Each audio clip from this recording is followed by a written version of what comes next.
Yet, there was no girl who had done a commercial course before me. Wow. Which means that I used to say the first girl to touch a typewriter in Uganda.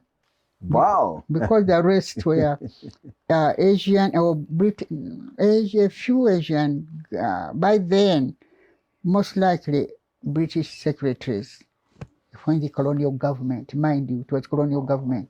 So there was no African girl who would go to the governors or provincial assistant district commissioners. So I was the first girl in Uganda to touch a typewriter.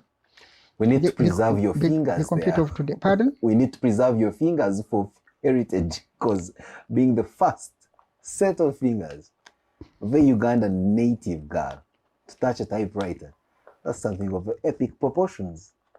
And my father was happy about it.